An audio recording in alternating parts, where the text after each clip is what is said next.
But when they were there, they forgot to do those things. They didn't do those things because of the interest they are paying. In fact, and that interest had to do with pecuniary, because of pecuniary interest. You know, like the musician that sang the financial woman Bidato. So financial interest, because of financial interest, pecuniary interest, they wouldn't do that because they know what they will. You see a situation, for instance now, what an aberration. Somebody said, described it as a functus officio, something that was a failure. You know, you are declaring a state of emergency, and the Constitution says before you do that, before you can declare a state of emergency, you must get approval from the legislature. But this time you went and whimsically, and that is what we are talking about, this the enormous powers of the president of the governor, that he can do anything.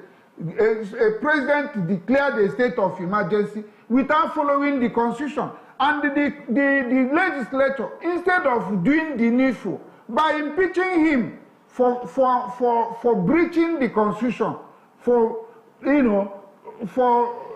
slapping the Constitution, for desecrating the Constitution, rather what they did was to endorse what he did, was to endorse his breach of the Constitution of the land. They endorsed it gleefully because, as people alleged, so many water passed under the bridge, so many things exchanged hands. Is it supposed to be so? So that is why I said they can do it, but they cannot do it. They can do it, yes, they can do it. They can make legislation to change all these things, to make Nigeria truly a federating state without waiting for anybody. They can do it, but they cannot do it. Even at the federal government, at the federal level, if the National Assembly makes a law or proposes a law, an amendment of the Constitution, and then it says that before that amendment says through, it must obtain the consent of the two-thirds majority of the houses of assembly. We have seen situations even where there was a proposal for a review to make the legislature truly independent. We are in this country where some state houses of assembly refused to sign it because their governor, because it ran counter to the interests of their governor, as if the governor will remain there. And some of those governors that did that thing, they are no longer there. The set of governors that did that thing, that truncated that thing through their state houses of assembly, today they are no longer state governors. They are no longer state governors. And you see how they destroyed the country, how they put their own personal interests first before that of the state, before that of the country. Because if they had allowed that thing to happen, perhaps today things might have become better, because the legislator or the legislature would have been firm enough, would have been so independent that they would have been receiving the external influences, the meddlesomeness of the state governors dictating what they should do. Perhaps Nigeria would have been better today, but it is not. Even at the National Assembly, they can still make laws that will make them truly independent from the apron strings, from the undue influence of the president. But they are not doing that. All right. And it's very, very unfortunate. All right, so the judiciary is supposed to be that institution when there is something that needs to be sorted out, either between the executive and the legislature. It is the judiciary that will give interpretation to make sure that the nation does not go into anarchy. Do you see our judiciary as exuding the independence expected of it? I mean, the type that we look forward to and say, okay, I think we can accomplish through federalism in a few quick years? As it is with the legislature, so it is with the judiciary. And again, that is another aspect of the disaster and the bizarre condition that we have found ourselves in this country. The judiciary is supposed to be the last hope, as they used to say, the last hope of the common man. But we all saw how they handled adjudication of the election cases in the last general election 2 years ago in 2023. We saw how they handled it. Many of the time they dwelt on technicalities that were not the law,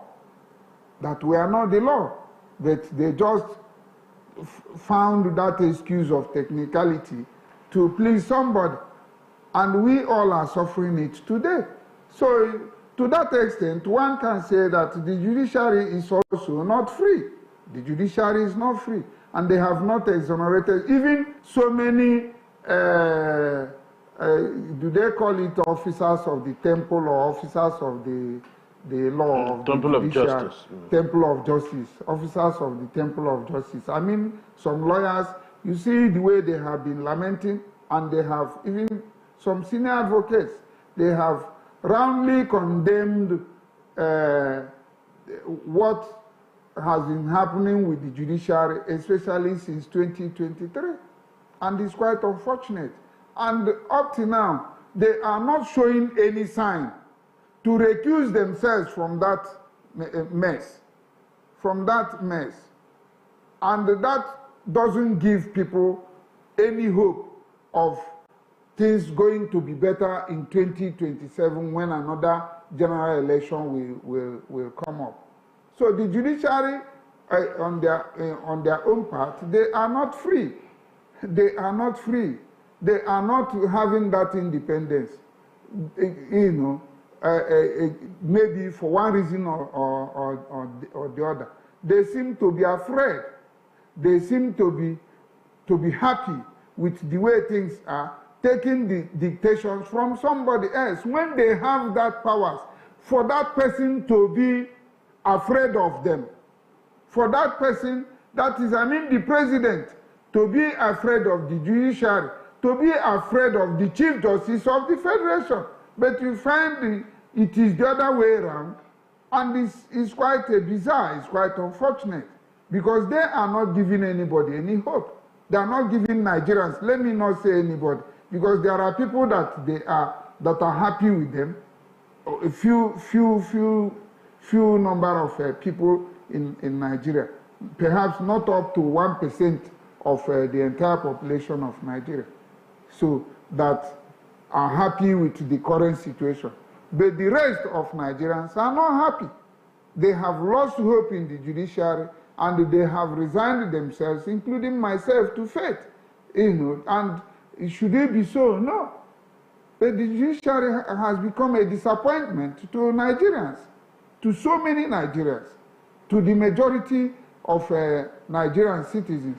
They have become a failure, they have become a disappointment when they have the instruments to change even the thing that the legislators or the legislative arm of government could not do.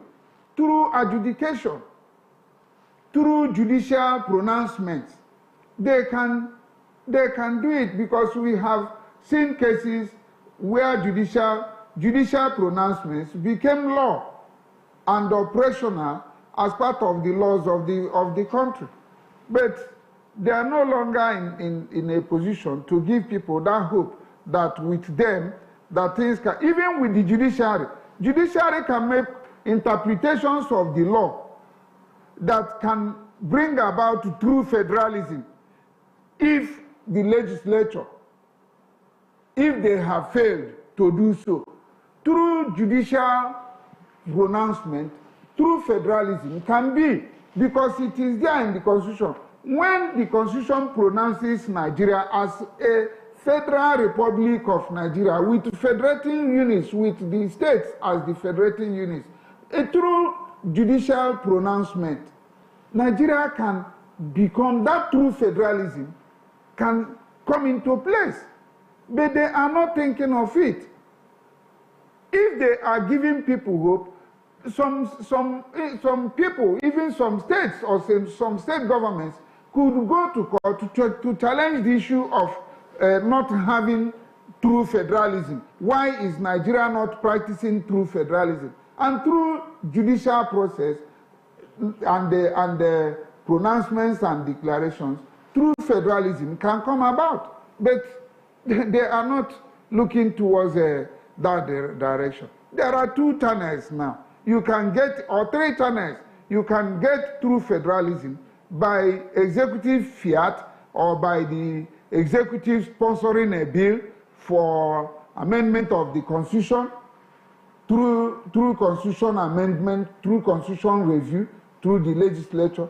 It can come about, through federalism can come about. Then, where that fails, through judicial pronouncement, judicial process, through federalism can come in place, can be practiced, or can become something that is operational in Nigeria. But unfortunately, none of these people is thinking towards that direction. And that's the trouble with Nigeria. All right. Sounds like the title of one of Achebe's books, small books. All right. I have to thank you so much, Sir Abuchane Yago, for your perspectives on the Eastern Eye tonight. Thank you, as always. You're welcome. That's the Eastern Eye for tonight. Do join us same time Monday. We adjourn at this point. We'll be back on Monday for our fresh editions of the Eastern Eye. My name is Alex Obodo. Good night.